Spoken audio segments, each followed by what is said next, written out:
All right, welcome everyone to the 2024 State of the County Address.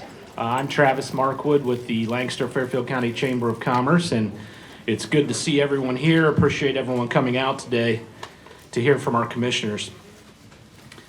I also want to thank Commissioner Levesey, Fix, and Davis for partnering with the Lancaster-Fairfield County Chamber and the Pickerington Area Chamber with us again this year. We appreciate that partnership and enjoy putting on this event with you.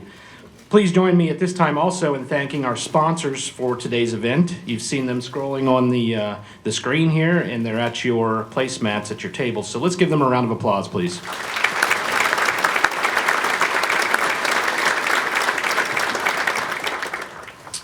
Another big thank you to Fairfield County Administrator Ani Cordell and her team. We work in tandem with them to set up the details of this event, so thank you very much. Let's give them a round of applause as well.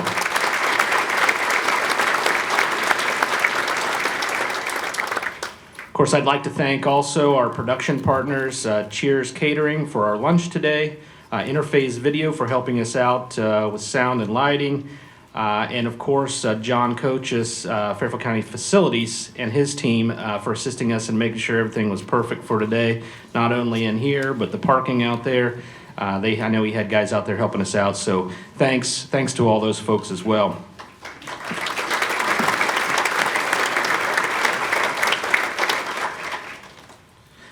Finally, I'd like to recognize my team at the Lancaster-Fairfield County Chamber of Commerce, Margie, Cheryl, and Logan, for all their work in putting today's event on, so we really appreciate it.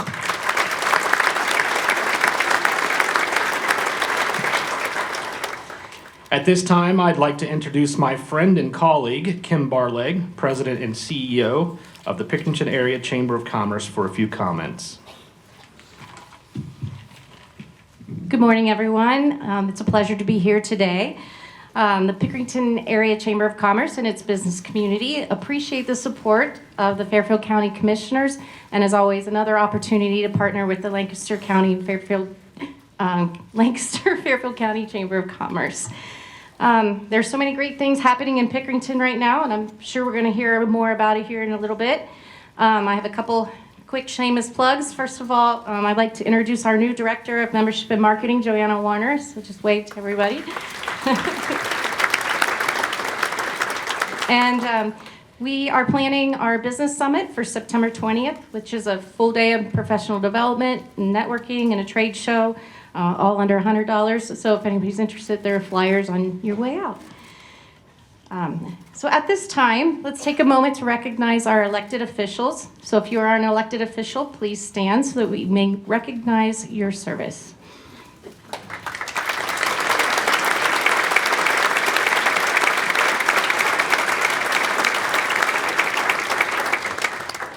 Thank you again to all of our sponsors and for the opportunity to be a part of making Fairfield County a great place to work and live.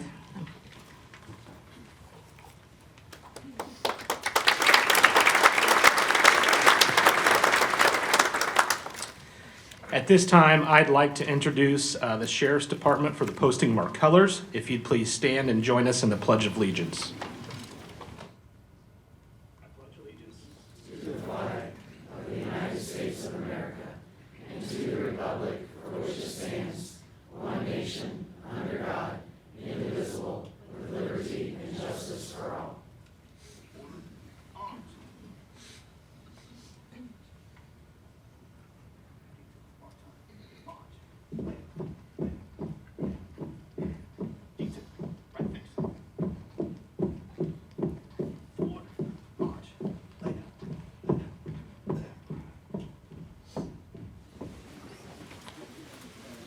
At this time, I'd like to introduce Dr. David Uhl for our invocation for today.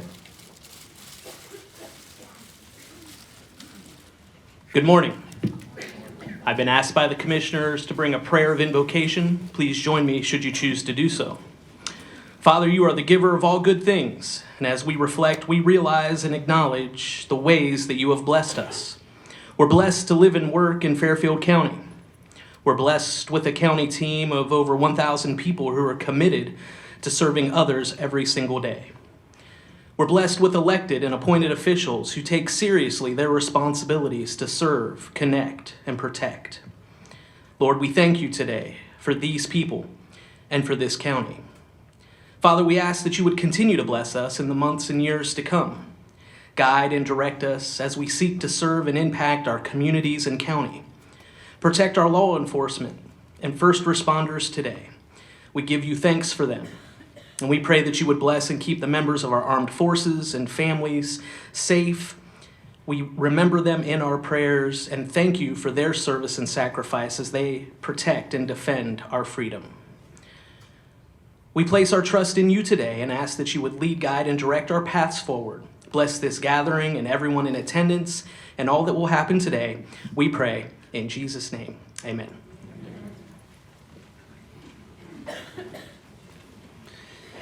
At this time, I'd like to introduce our County Administrator, Ani Cordell, to kick off today's State of the County Address.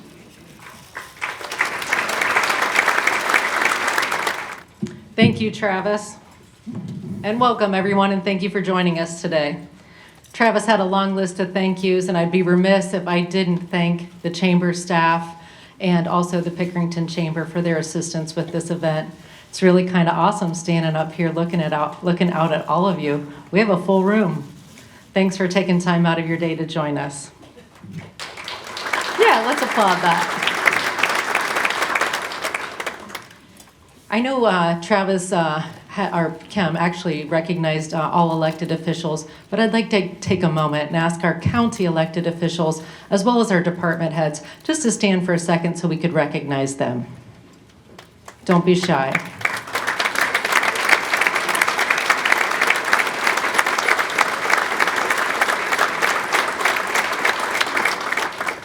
It really does take a village, and the elected officials, department heads, everyone at Team Fairfield County works really hard every day to do the best for not only those that we serve, but for our employees.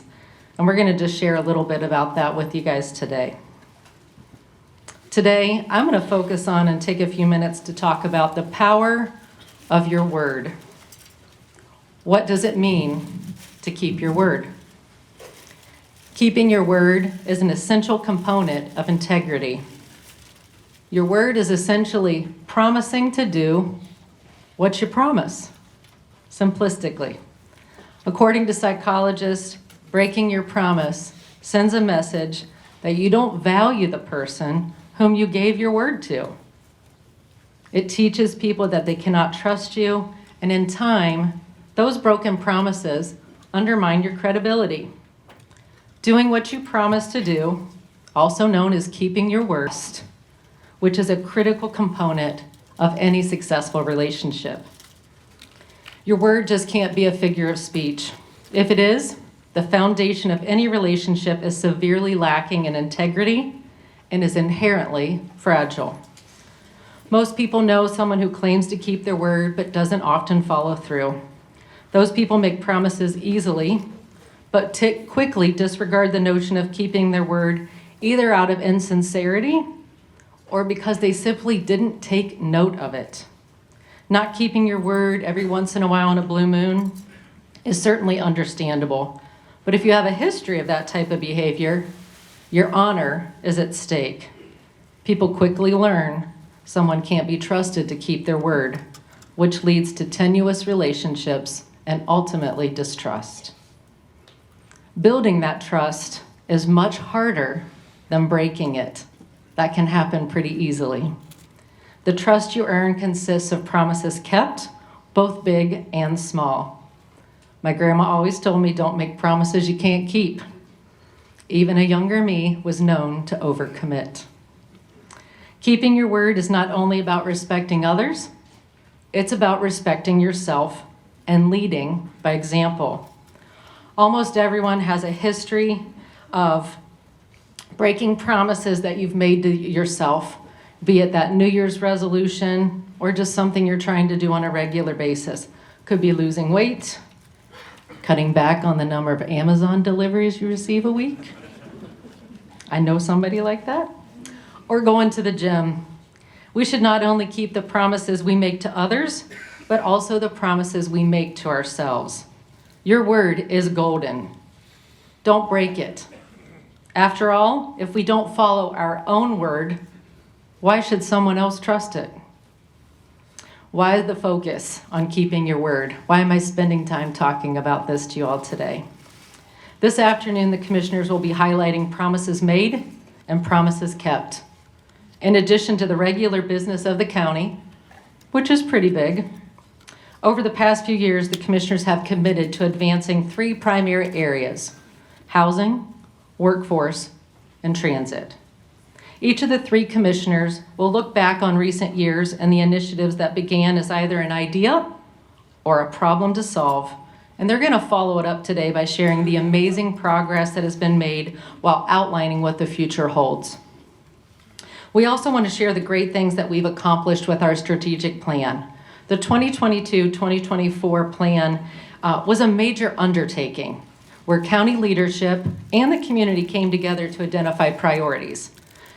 It's so big, it wouldn't be able to fit at your place. So what we did with the help of our wonderful folks at Crowd Communications, you have some centerpieces there that really are highlighting some of the more significant achievements and outcomes of the plan.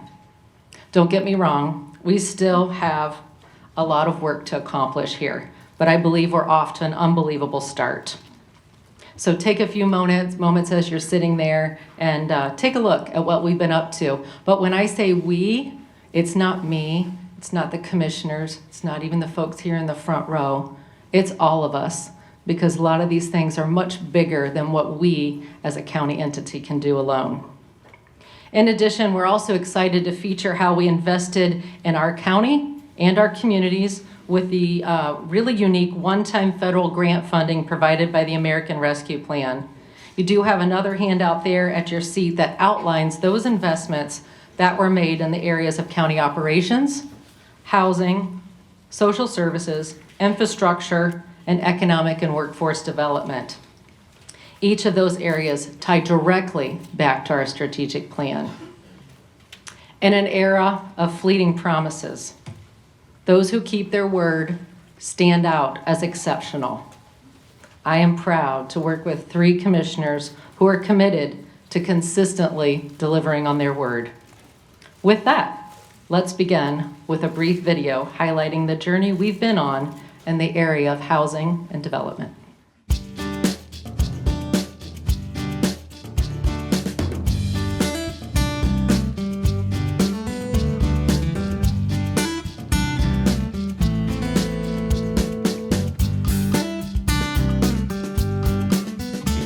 The big reason we asked you all to come here tonight was to talk about how you can, in your township or village, work to create a plan that developers can then use to know the rules to see if it makes sense for them to want to develop in your community.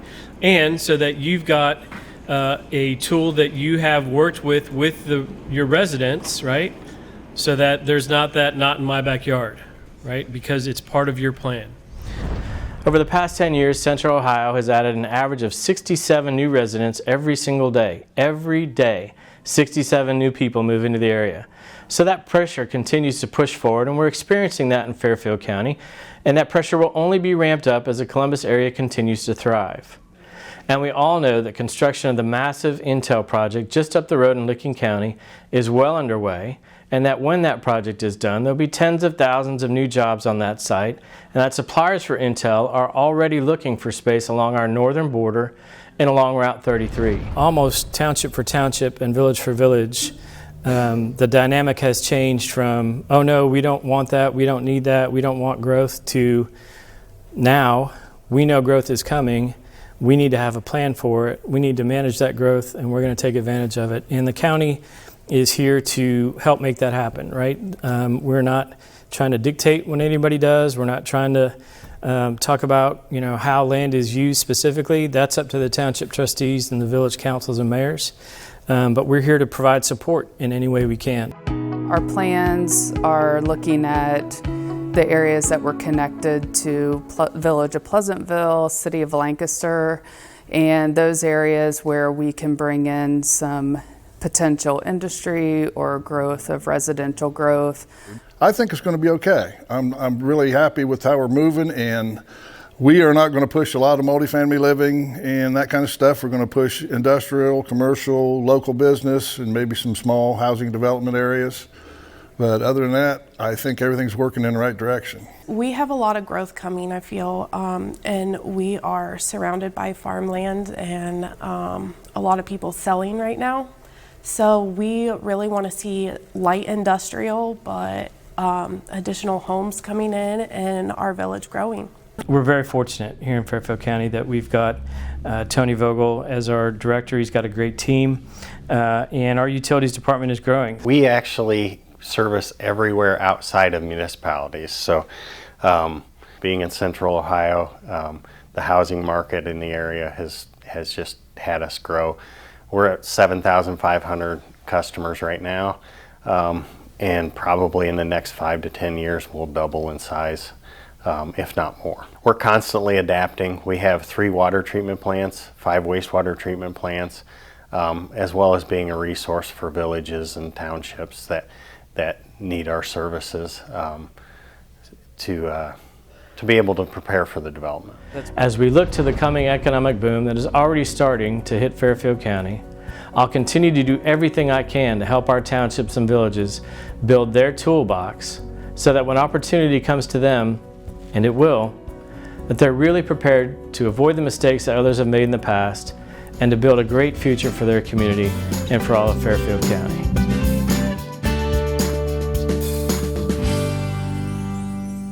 Thank you all for coming out today. It means a great deal to all of us that you all have an interest in what we're doing and where we're going. You know, when you do a State of the County kind of year after year, this is my 6th one, you kind of sometimes sit back and wonder, what can we do different, right? What can I do that no one's ever done before in the history of the State of the County?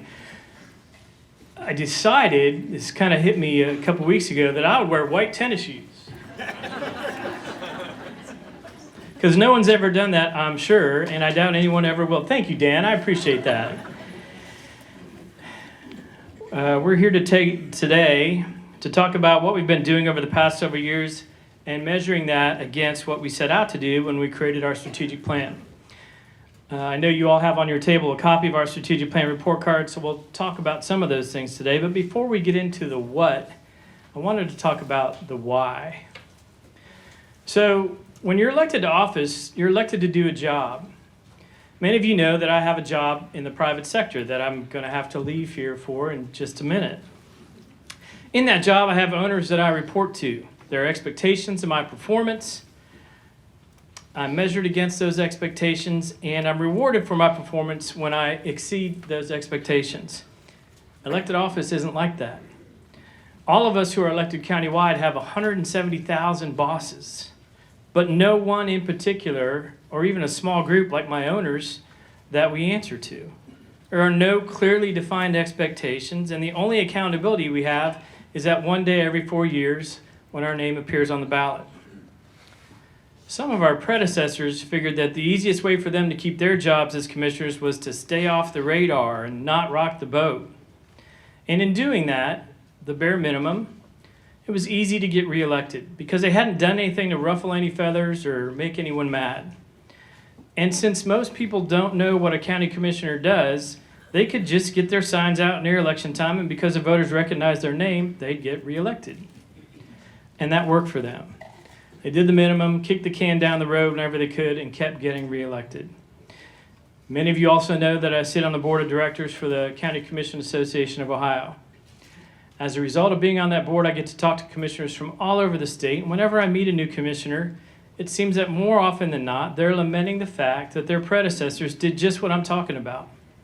They did the minimum. They kicked the can down the road. They left the big issues for someone else to deal with after they retired. Over the years, I've told anyone who will listen that I feel incredibly blessed to have been elected to the job, and particularly when I was, in large part because Steve Davis and Dave Levacy have both been mentors of mine for many years. So while I didn't know exactly what I was getting myself into, I knew really clearly who I was getting into it with. I know both these guys pretty well. That they not only cared deeply about this county and their responsibility to the job, but also that they're really uncomfortable taking the easy road, doing the minimum, or kicking the can down the road. They're not wired that way, and neither am I. I can tell you that Steve Davis and Dave Levacy are men of action because they took care of so many of the big challenges facing our commission before I even got into office. While building a jail and accomplishing so many other things, they took us from a precarious financial position to having one of the strongest financial statements in the state of Ohio. And because I was county party chairman for a number of years before taking on the role of a commissioner, I know that every countywide elected official that we have today has been cut from that same cloth. They all want to move things forward, to find new and better ways to serve our constituents, and to look to the future, to figure out as best we can how to prepare for it. So with that as a background, the three of us with Dr. Brown took it upon ourselves to create a strategic plan. No one asked us to do this. It's not a requirement of the job, just something that made a great deal of sense to do. Now, when you create a strategic plan, a couple things happen. The good thing is there's a roadmap for all of us in the county to follow. There's a deeper understanding of our priorities and how we aim to get where we want to go. Another thing that comes with the strategic plan is accountability. You see, when you tell people what you hope to accomplish and you put all that down on paper or out on the internet, now you're not flying under the radar and you're not kicking the can down the road. You're actually telling people that you're going to do something, and then you have to go do it. So you've heard me speak in the past about fighting generational poverty. And that conversation has morphed over the past couple of years into removing barriers to work. And while we continue to peel back the layers of the things that cause generational poverty, we sense that if we work really hard on removing the barriers to work, that will be making a dent in the poverty landscape. The easier we can make it for people to get and keep a good job, the less likely they are to rely on the government to meet their basic needs. And the more likely they are to achieve their version of the American dream. Again, no one asked us to do this. Many counties are not. But the way the three of us, our entire administration really, the way we're all wired is that when we see a problem, we set out to try and fix it. It's not easy. And there are those who don't understand what we're trying to accomplish or why we're trying to do it. And sometimes they want to argue about it, and that's okay. That's all a part of what we should expect when you try to make change happen. So, removing the barriers to work, what's that look like? Well, people need training to get and keep good paying skilled trade jobs. So Commissioner Levacy is going to talk about workforce development and all the great work that he's done in that area. And while we all take for granted the car that got us here today, we're learning that there are so many people out there that don't have a reliable way to get to and from work, and that keeps them unemployed or underemployed, and that's a problem that Commissioner Davis has been leading the charge on, and we'll talk about here in a bit.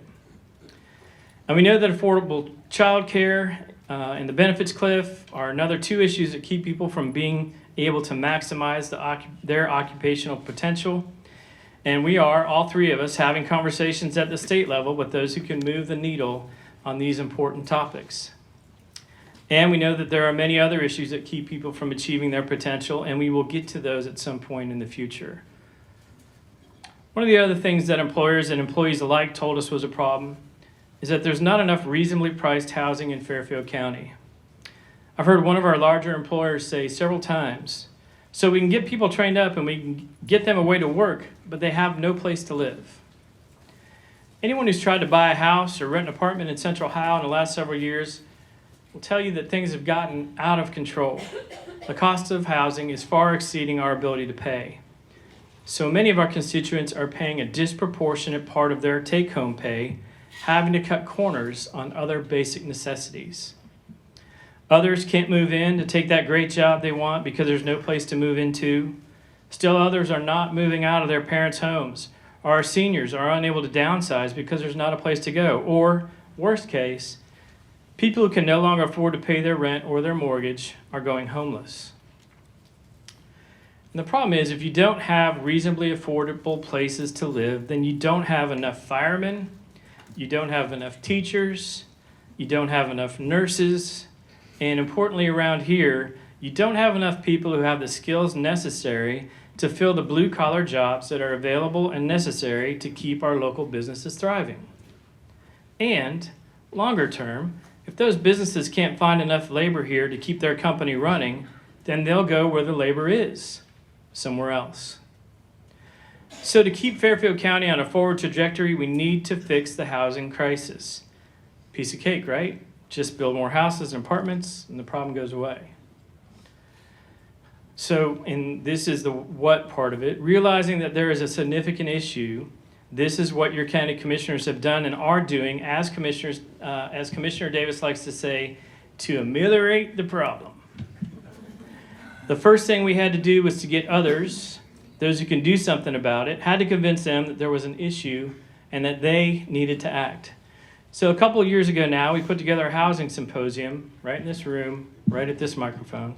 And we brought experts in from One Columbus and Morpsey and the building industry and the planning community, as well as some developers and lawyers. And we all got all the townships and all the villages right here and laid out all the reasons that we felt growth is coming. Now, without getting too far into the weeds about how all this works, I'll tell you this. Local governments, the townships and the villages hold the keys to growth. They do the zoning and work with the developers to approve everything. Counties can't do that. And here's an important point. Generally speaking, townships hate growth. Many township trustees and a good number of their constituents say that they want to keep the farmland and build a wall around their township. They like things just the way they are. You can kind of see where I'm going with this, can't you? So we have this housing symposium and convince those in attendance that growth is coming whether we want it or not. There's just too much pressure coming from Columbus. And now with Intel being built just up the road, growth is coming to Fairfield County. Excuse me. So our message to the local governments is that they needed a plan for this growth. And they looked up and said they didn't have the expertise or the resources, and could the county help them out? And then Rick Zabrak suggested that we overhaul our county comprehensive land use and economic development plan, and that the townships and villages could use that. Great idea, Rick, where are you? Thank you. Piece of cake, right? Just write the plan and they'll use it and everybody will be happy. It wasn't quite that easy. So we hired this planning company and put together a steering committee, and all the townships and all the villages were invited to be on that steering committee. And that steering committee met a half a dozen times through this process. You have a big public meeting and asked for input there, and then on the website in our commissioner's office, and we gathered all this input and wrote this great plan, and we were real excited to hand it over to the Regional Planning Commission so they could pass it on, or they could pass it, and off we go. Excuse me. So to get through this Regional Planning Commission, we needed to have a public hearing, and those are generally really lightly attended with little to do. This public hearing wasn't like that. The night we had the hearing, I got my teeth kicked in by a couple hundred really angry township people who completely misunderstood what we were trying to do and why we were trying to do it. And it was about that time that I was wondering if it wouldn't be better just to stay off the radar, stick my head in the sand, and kick the can down the road. But that's not how Steve Davis and Dave Levacy taught me. And honestly, the way I'm wired is that when I get beat up a little bit, I tend to come back swinging. Metaphorically, of course. In this case, what that looked like was to pull back the plan and set out to meet with every single township, there are 13 of them, and every single village and city. There are 13 of them as well. To meet with them on their turf and talk about the comprehensive plan, why it was needed, what they wanted to see, how we needed to work together, and that growth was inevitable. It took us 3+ months to get to everyone. And I'll forever be indebted to Ani Cordell and Rick Zabrak and Anthony Iacchini and Tony Vogel and Josh Anders and Jeremiah Upp and Holly Matei and Jen from Regional Planning and Nikki Drake and Joe Ebel and a bunch of others who traipsed all around, and Liz, thank you Liz, a bunch of others who traipsed all around Fairfield County with me in October, November, and December last year. I can tell you driving down a dark country road when it's snowing really hard in the middle of the night in December is not fun. We found a way to make it fun. And most importantly, we found a way to shift the paradigm away from we don't want growth to we know growth is coming, we have to plan for it, manage it, and take advantage of it. Now that's a pretty big swing, and I'd be lying if I said every township and every village has fully embraced this concept and is forging ahead, preparing for growth. It's just not that simple. But I am really proud of the fact that we have made significant progress.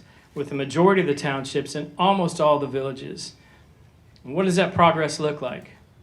Well, right now we're on track to have a cooperative economic development agreements completed by the end of this year between the City of Lancaster and Greenfield Township, the Village of Thurston and Walnut Township, the Village of Millersport and Walnut Township, and we continue to work with Baltimore and Liberty and Hocking and Pleasantville and Pleasant Township. The list goes on. And just today, we passed a resolution accepting the annexation of property into the Village of Baltimore so they could build 200 new homes. That's progress. Once we get through that first wave, there are others lining up to create their own economic development agreements, and others are reaching out and asking for help with plans and zoning.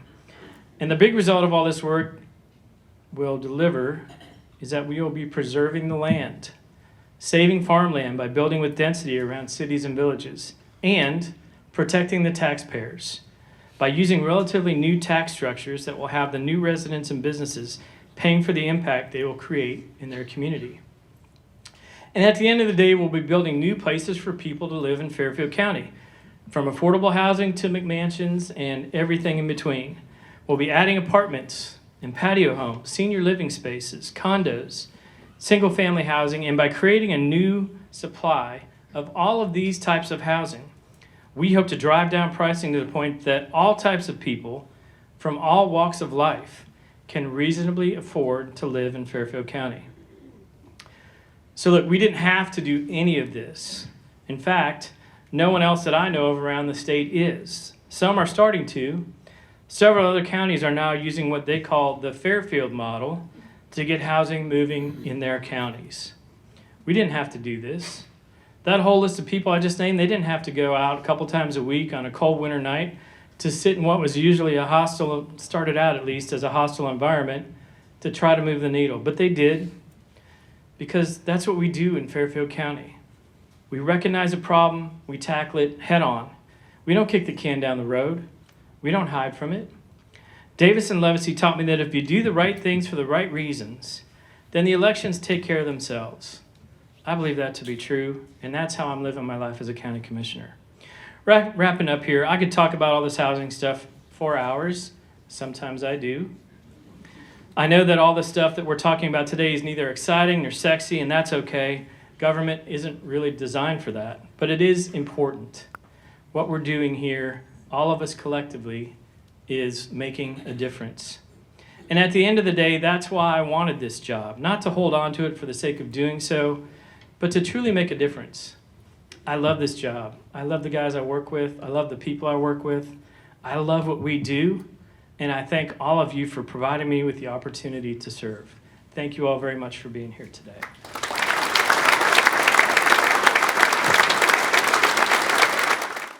Hi, this is Jill Henwood with the Victoria Players Children's Theater in Baltimore. In 2017, under the umbrella of the Baltimore Downtown Restoration, the theater was started, and we are now in our 7th season. This month, we are really excited to be chosen as a recipient of the Buckeye Cares program. That means Buckeye will make a generous donation to help our efforts with every vehicle they sell this month. From all of us at Victoria Players Children's Theater, we say thank you, Buckeye. The Frankie Smith Funeral Home and Crematory in Lancaster and the Johnson Smith Funeral Home in Baltimore have a long and wonderful history of serving our community. Feel free to give us a call at 740-653-0652. Stop in and see us at either of our 2 locations, 405 North Columbus Street in Lancaster and 207 South Main Street in Baltimore. Respect for tradition, regard for change. If you've been thinking about getting a home loan, now is the time. Hi, this is Carrie James from Fairfield Federal. Our experienced lenders are here to help you make your vision a reality. For more than 125 years, we've been helping our community achieve homeownership. Fairfield Federal has convenient online application for your home loan, home equity loan, and home equity line of credit needs. Visit fairfieldfederal.com to get started. Fairfield Federal for checking, savings, and home loans. Data charges may apply, subject to credit approval. Member FDIC, Equal Housing Lender, NMLS number 402612.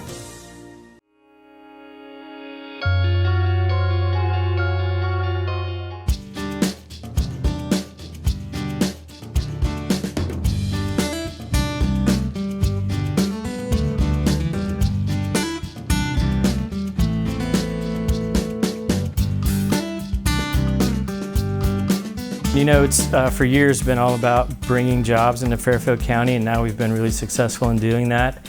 And now we've got more jobs and we have people that are available or are trained to do those jobs. So several years ago, Commissioner Levacy started a project to create the Fairfield County Workforce Development Center. And because of his relationship with Governor DeWine, he was able to get some funding in for that, and now it's off and running. And so I just wanted to thank Commissioner Levacy for his leadership on that and ask if he would talk for a minute or two about what's going on out there. So, you know, I think it's real important as we consider the future of Fairfield County. One of the major issues, and especially during COVID, became more of an issue, was workforce. Workforce, as we think of it in many different terms, but one of the ways we look at it here in Fairfield County is not just workforce, but good paying jobs. And the way you have good paying jobs, you have it through training, through education, other means, through experience. But many of the young people in our high schools, we have many of them who attend the career centers, and there's many who do not. And as they're approaching graduation, they figure out, hey, what am I going to do with the rest of my life? We're in Fairfield County ahead of the game because we have this training center that is unique in the state of Ohio in conjunction with Ohio University in Hocking College and the local school districts here in Fairfield County, and most importantly our business community, right, who comes in and provides funding and does training in really providing a tremendous opportunity for these kids who are coming out of high school that don't have a plan. Some folks who went off to college and found out that it's not for them and have come back and are looking for the right opportunity.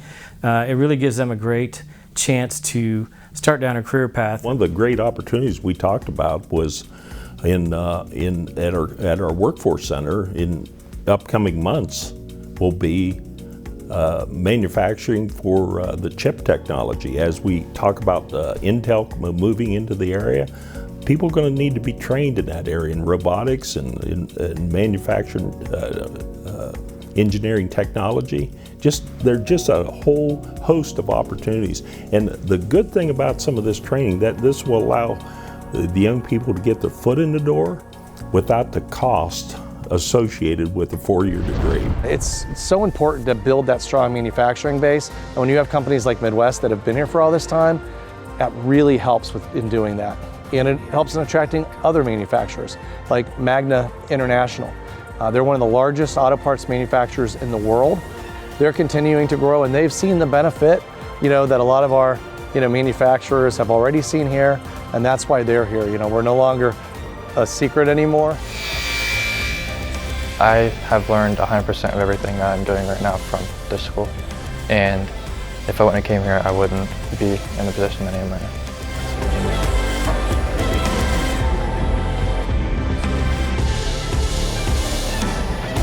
A place like this offers you a great entryway. It puts your foot in the door to a company that would be willing to hire you.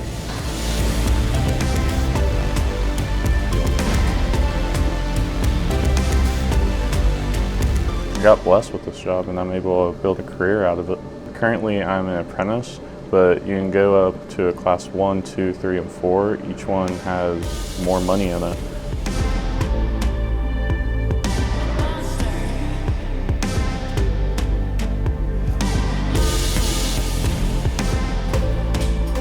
When I looked at the different programs they had here, the electrical one was my favorite because there's so much different stuff to learn and all the stuff that goes into it.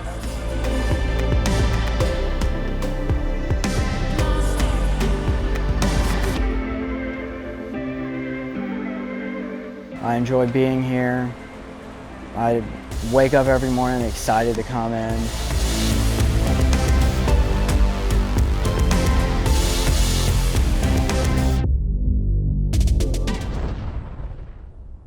When Commissioner Fix first started, and he's gone, so I can say anything about him right now. He alluded to Commissioner Davis, myself being so helpful to him, but Commissioner Fix has actually been helpful to all of us. When that land use plan came out, we received such pushback from that, and his willingness to go over the whole county with with staff and other elected officials and do what he did and take the abuse that he received in a lot of cases was pretty amazing. And quite frankly, if he were here, I would congratulate him for all of his good work. So I'm going to talk a little bit about workforce. When I first became a commissioner, one of the areas that my focus was on was economic development.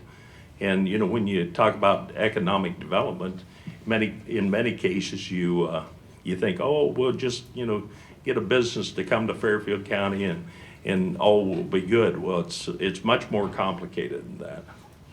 And so especially during the pandemic, there was a major increase in labor shortages.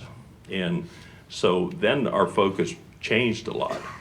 So employers need skilled workers, and the county is using many programs to get them workers, especially in healthcare, manufacturing, and construction. About World War II, and these are pretty amazing statistics. After World War II, there was a 90% labor participation rate. And ages 25 to 54, that number actually jumped to 95%. Moving ahead to the year 2000, that participation rate was 67.3%.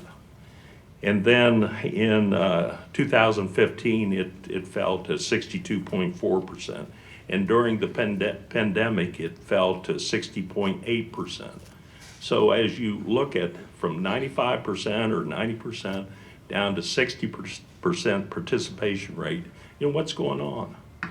And so if we look at some of the young people coming out of high school, many of them, as we moved away from an agrarian society in agriculture, many were exposed to various things, various skill sets and so on and so forth. They knew how to fix things and so on and so forth. But many of the young kids today aren't exposed to any of this. And so consequently, they really don't have an idea what's out there. And what's out there is an amazing world, especially if you have the skill to be able to accomplish some things. And at the end of the day, it's about having the skill that employers need and providing a great wage.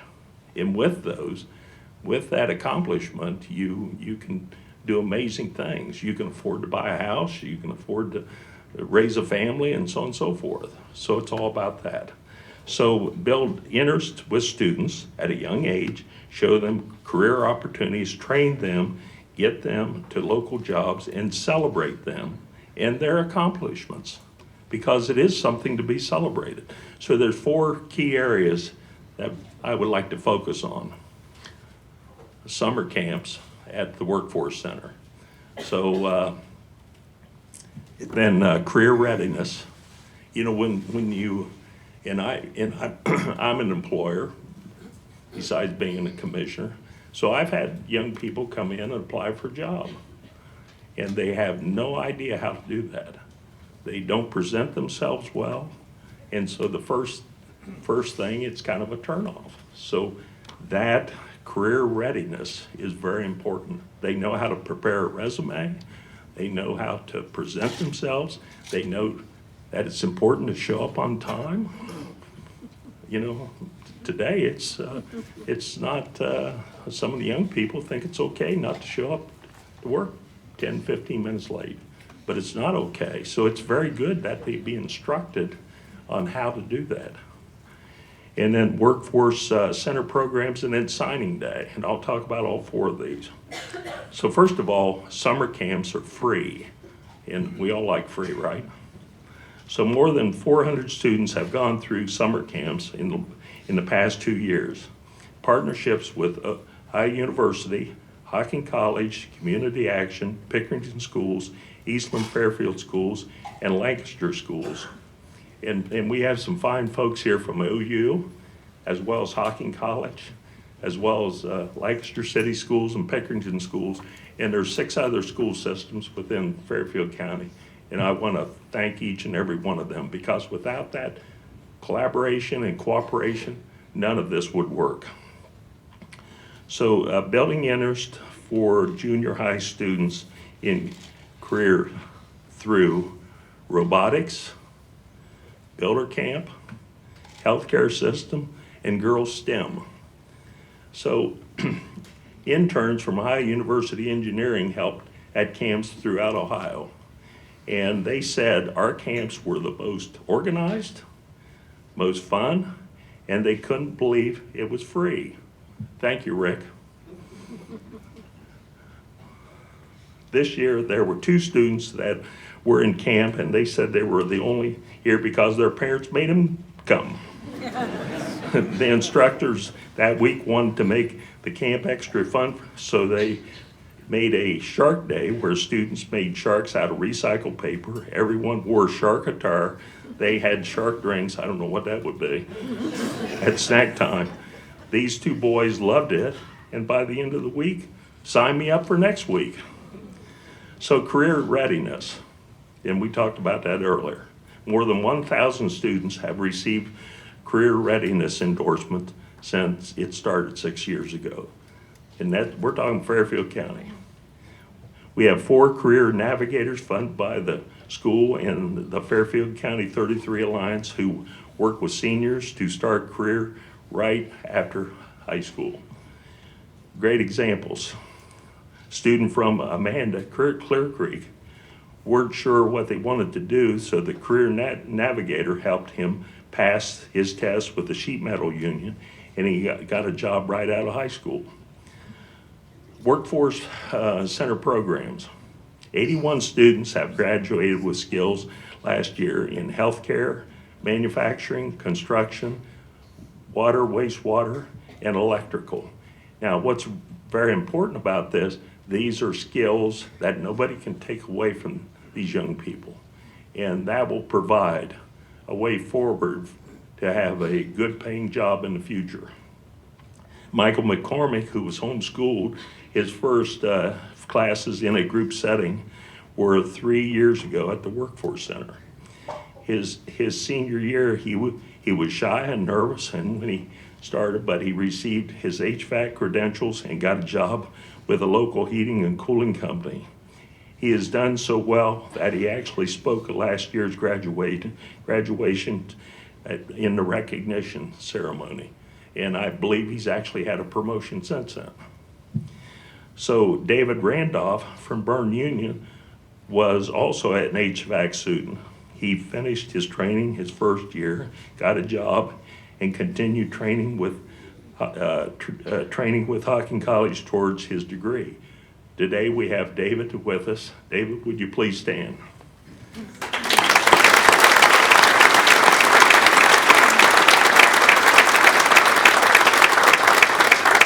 And we also have Michael Lennon, who's his employer, and thank you, Michael. And Michael has also been very helpful with the workforce. Braden from Lancaster graduated in 2023 with his water wastewater management certification and got a job working for the Fairfield County Utilities. Thank you, Tony. And Tony brought this program to the Workforce Center because there's a huge shortage of water wastewater folks who have to be licensed to operate these facilities. So Harrison, a former Pickerington student, went through our electrical program, got a job with Claypool Electric. He scored the highest in his apprenticeship class that year. Cadence, a former Lancaster student and now in her third year working for the Carpenters Union. Marissa, a Lancaster student, received her phlebotomy. I always have a tough phlebotomy certification at the Workforce Center, and now works for FMC as a phlebotomist. These are some of the great success stories about our graduates. So signing day, and it's one of the coolest things that ever came out was signing day. So, you know, as the young people may decide to go to various university for sports and so on and so forth, Rick decided it'd be good to have a signing day for the accomplishment of some of these young people in receiving the skills needed to be signed up with employers. And so we have that signing day at the completion of training programs. We celebrate the students with their careers. We celebrated more than 30 students and 10 companies that hired them at the 7th annual signing day. What's next?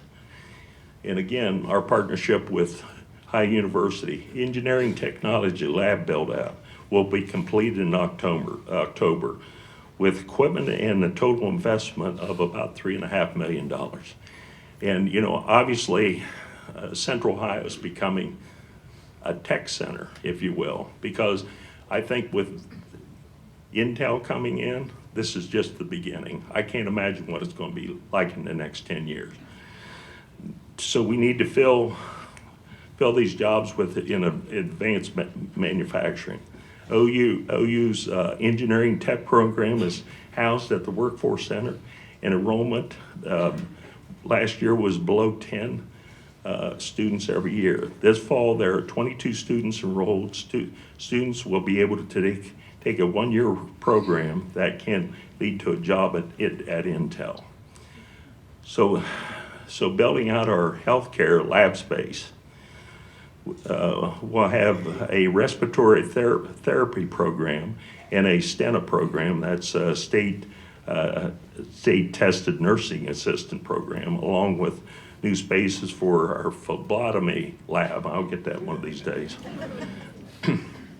Improving our meeting space. And again, just like having a space like this, we're going to have a great space at the Workforce Center that can be utilized by the Chamber and other organizations. We host meetings, trainings, and other events for the Chamber, nonprofit schools, and employers that will provide better space and technology for our partners. So CDL program, you know, again, there's such a huge shortage of CDL operators having the required license to operate a truck of a certain size. So we have with us today our county engineer, and our county engineer knows what a difficult time that is, and having somebody that's CDL certified. So we received a $300,000 grant, and I see we have Kevin Miller with us today, and Kevin helped facilitate that $300,000 grant in the state capital budget to build a CDL testing site at our airport. Continue to support our junior high and high school students while adding more adult programs, such as a 5G line technician program that Eastland Fairfield will offer this September. So in conclusion, I want to recognize Rick Zabrag. Rick, where are you? Please stand.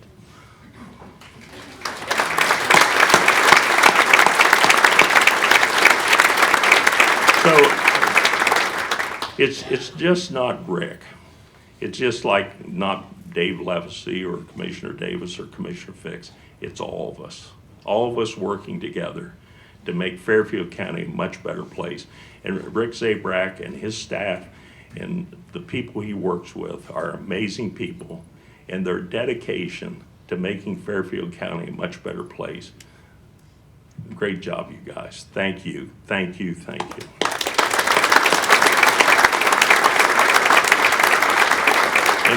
And again, we can't do any of this without the cooperation of High University and Hocking College. And again, thank you, folks. So with that, I'm going to say we're going to have a video for Commissioner Davis.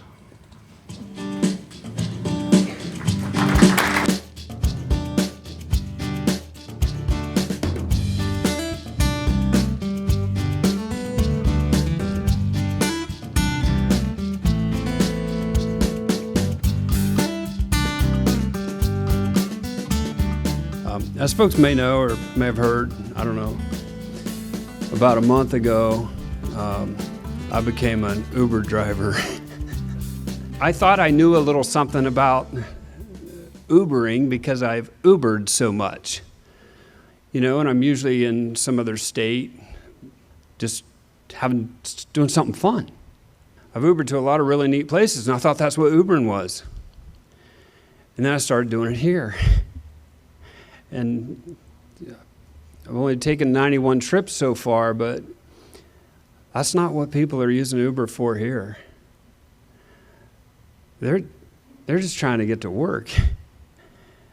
They're trying to get to their doctor's appointment. They want to go to the grocery store and get groceries.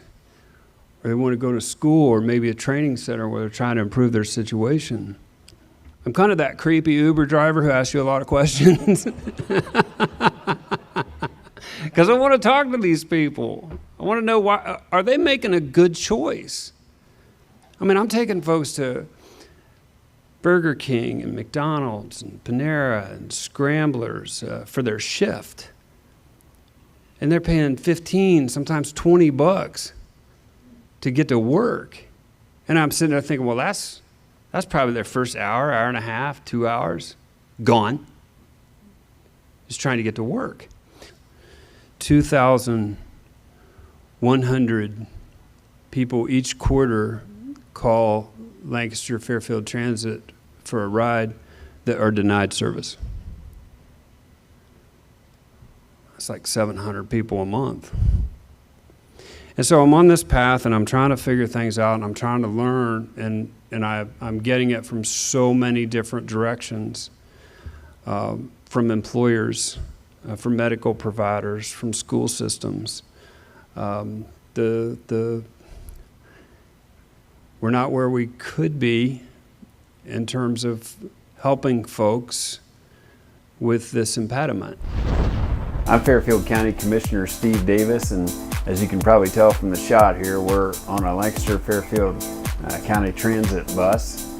And with me today are County Administrator Ani Cordell and Economic Development and Workforce Development Director Rick Zabrak. Thought we'd take a couple minutes today and just touch base with y'all on what we're working on as far as transit's concerned. As folks may or may not have heard, myself and others have spent the last couple of years doing a tremendous amount of research on transit. Kind of where we are now is we're involved in an MOU, a Memorandum of Understanding, I guess it is, with the City of Lancaster to transfer governance of what is now called Lancaster Fairfield Transit to the county. We're kind of taking it step by step. We do need to look at the onboarding of the employees. We need to look at, making sure we transition them well. And so we've been having lots of conversations directly with the employees, but a lot with the city administration. And as from what I understand, Commissioner Davis, is they're on track probably mid to late March to look at passing legislation that will actually formalize that transfer of governance. So we're on track then, looking to be able to have this as a county office come July 1st. It's critical to get workers to jobs. We have the most employees and the most jobs ever living and working in Fairfield County. And that's going to continue to grow as Columbus expands. And fewer people are able to get their driver's license early. That's a critical thing. We're looking at doing more driver's ed to be able to get those students up and running. Commissioner Levacy, Commissioner Davis, Commissioner Fix really stepped up to the plate. We're very thankful to our county commissioners for stepping up and making that a possibility. And then our final partner in establishing our program, the Lancaster City Schools, Superintendent Nathan Hell, Steve Spangler at Lancaster City Schools, those guys were just instrumental in helping us build this program. Again, going back to that key element of partnership to bring programs to our community is just vital for our success.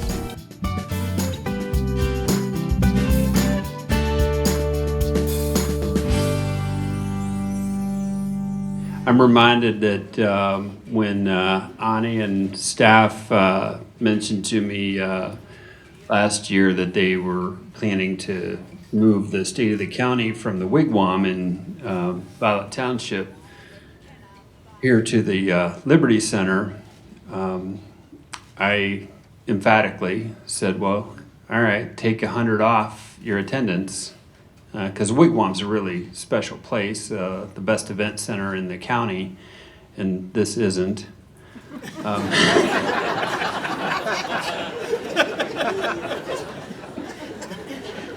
So, you know, I said, hey, shave 100 off, what you expect? And happy to be incredibly wrong. I shared with some folks on your way in there a record attendance for any state of anything in this county ever. You're a part of that here today, and on behalf of my colleagues, I just wanted to thank you for that. It's really an honor to have you all with us today. Another little point of privilege, if I might. Some of you may have had the opportunity to meet my son Garrett Davis. Garrett, come on, stand up, tall boy. There he is. So Garrett, not too long ago, was brought in as the event and campaign coordinator for United Way. So he might be calling. I would consider it a favor to me if you would take that call and be helpful to Garrett.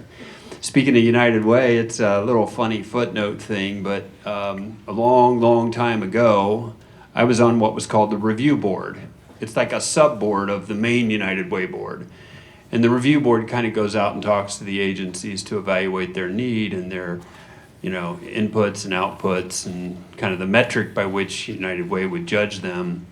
And historically, if you do 6 years on the review board, it's an automatic invite to be on the big board, unless you're me. I apparently upset the wrong people with my questions and curiosity. And so after my 6 years on the review board, I was thanked and excused and told to go away. Until now. So just recently I was invited to be a board member for the big board, United Way. I don't know why. I've had a lot of good things happen to me in my life, but that one kind of stuck with me for about 20 years till they got that fixed, and now I'm thrilled to be a part of that. So, you know, the issue of transit, I mean, I stumbled into it. There's no question about that. And there's also no question that more people now know me as an Uber driver than they do as a county commissioner. I'm working on it. But I'm moved by what I'm seeing out there. And if I could just take a moment here and maybe kind of just talk to my conservative friends in the audience. Consider myself a conservative as well. And a lot of my friends, a lot of my conservative friends, they aren't that excited about giving rides to poor people. It's not the first thing on most conservatives' mind, right? Let's help the poor out. And I don't know if it matters, but that's not what I'm thinking. I'm thinking that some of us have this perspective of people who are struggling or in need or who are the recipient of federal or state or local assistance, that, you know, they're lazy or they're on the couch, you know, they don't want to work. Okay, you know, I'll buy that for a little bit. But what if some of them really want to work? They don't want to be in that situation of extreme poverty or need.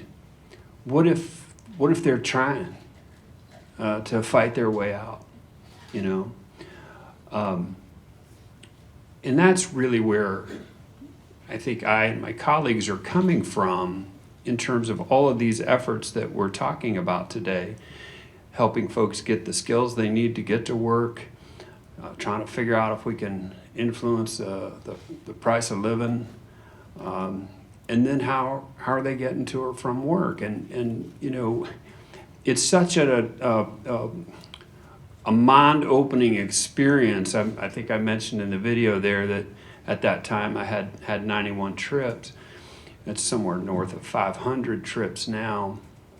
I'm still doing it. I'm not, some of you follow me or have followed me on Facebook, which I've just temporarily deactivated, just going through some things where I don't necessarily want to be in the limelight right now. But I'm still doing that, and I'm still learning.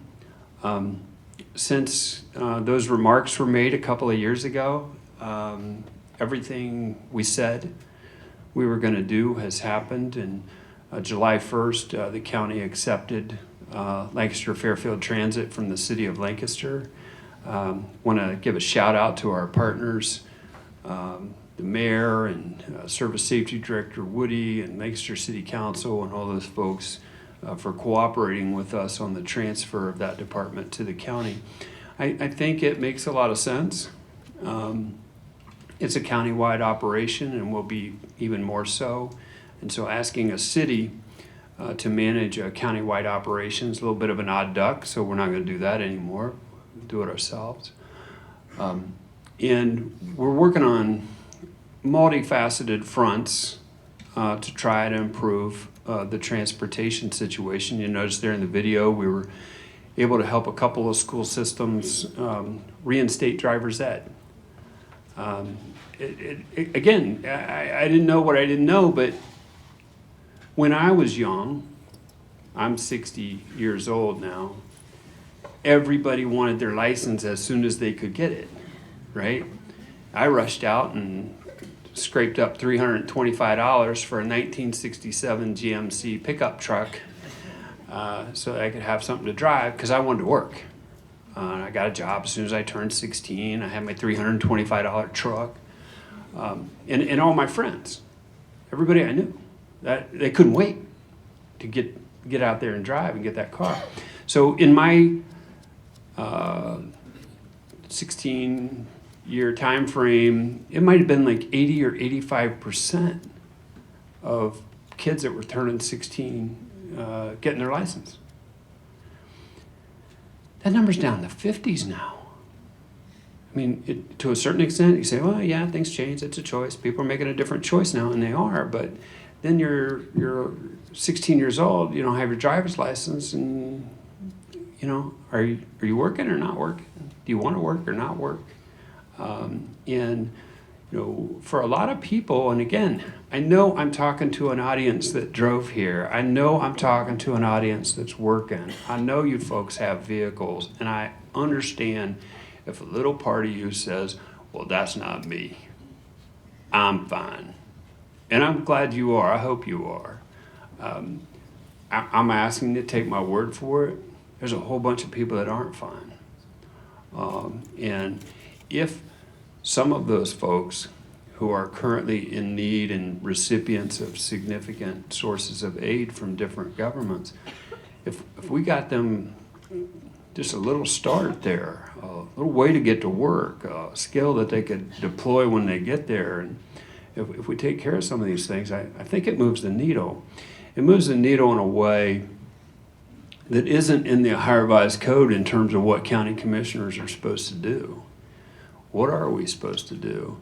We're the funding authority for county operations. That is our primary responsibility, to make decisions about revenue and expense for the operation of the county. That is job number one. Number two is not close. How we doing? Fantastic.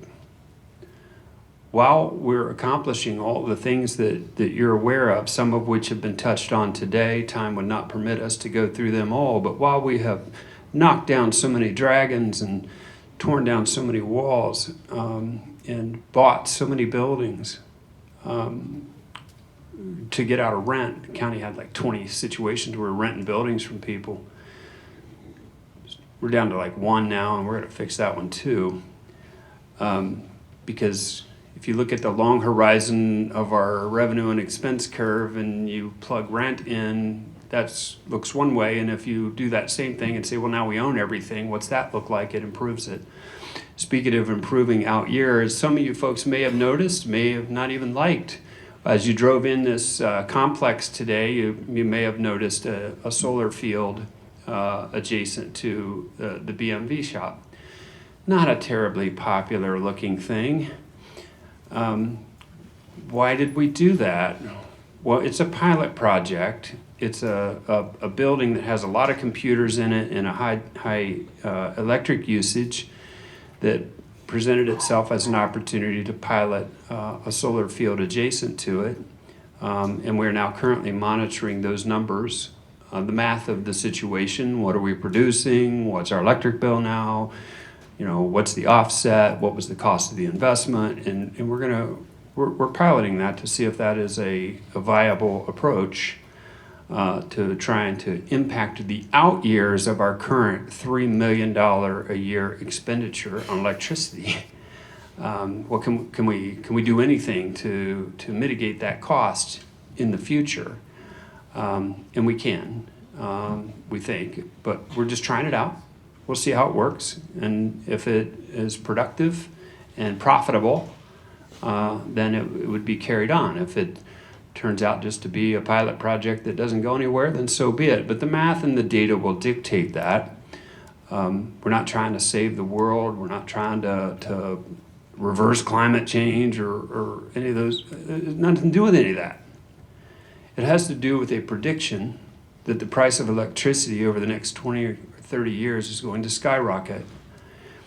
It has to do with the fact that leaders, you know, somebody higher up and smarter than us, are pushing everything onto the grid.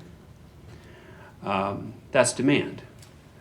At the same time, supply is challenged.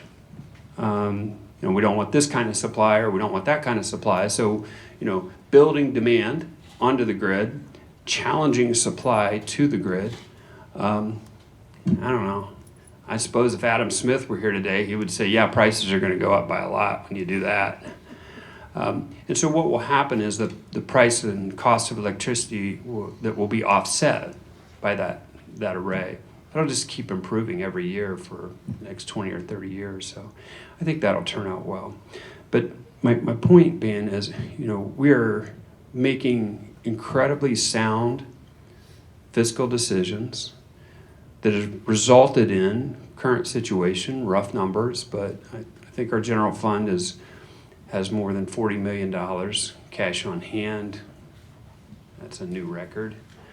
Our all funds north of $300 million cash on hand, new record.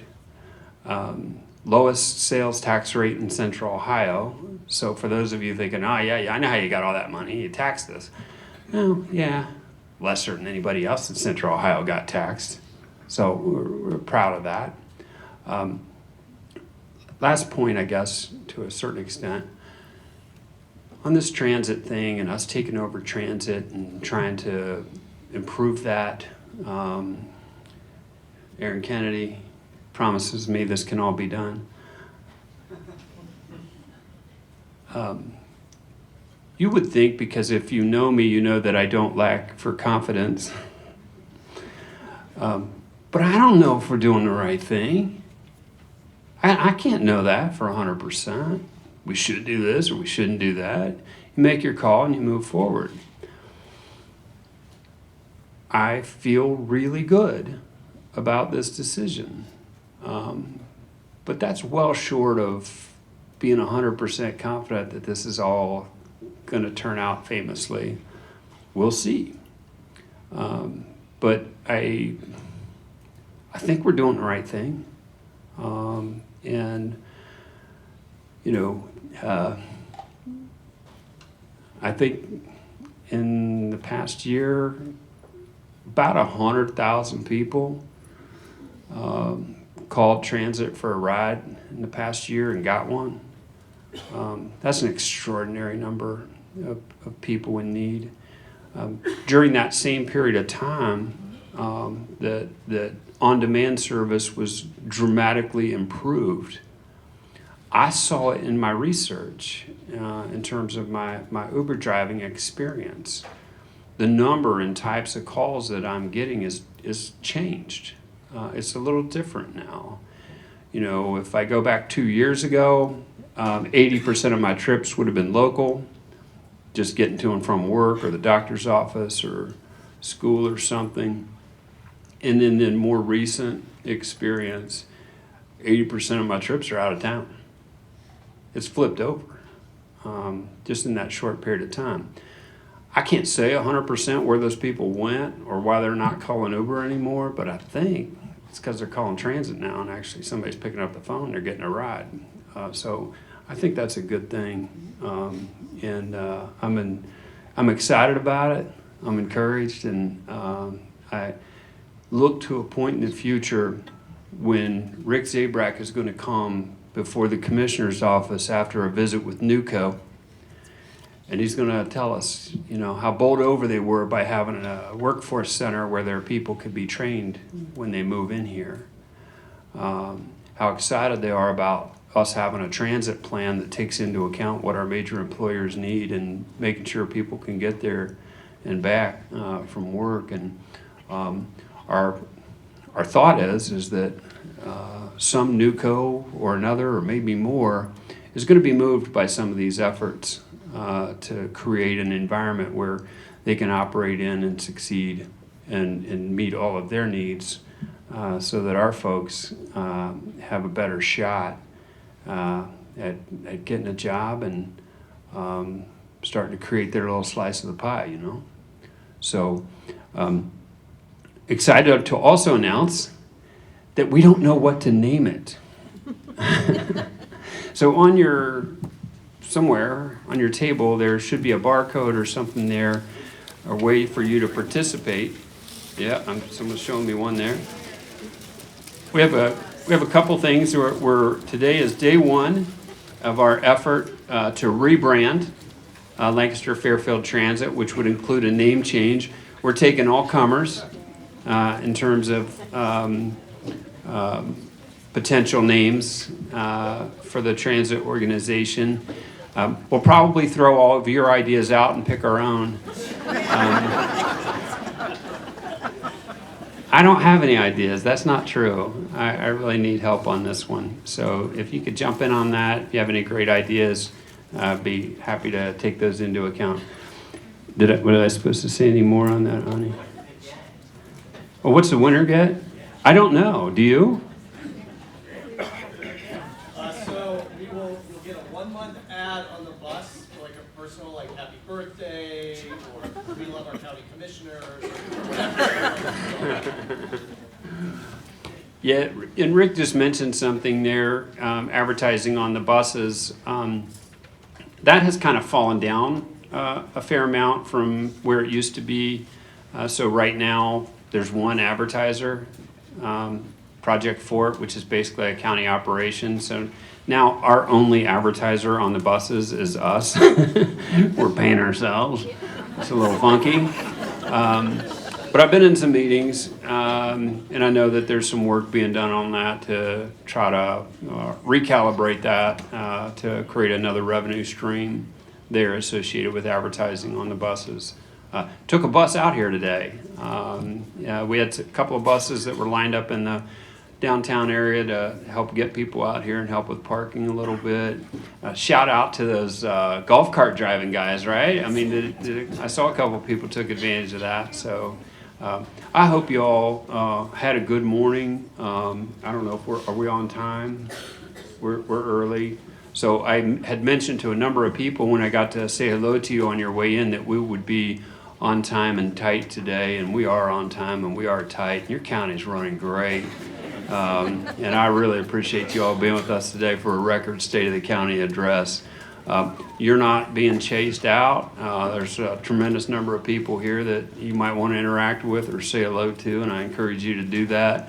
But outside of that, on behalf of our staff and the county commissioners, please accept our sincere appreciation for you being a part of a record day, and we look forward to seeing you again real soon. Thank you all for being with us.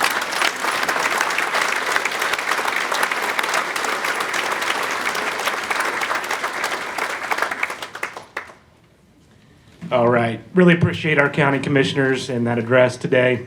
Thanks again, Ani, and your team for all your help. Again, thank you to our sponsors, and thank you all for spending some time with us today. We look forward to seeing you at the next chamber event very soon. Thank you.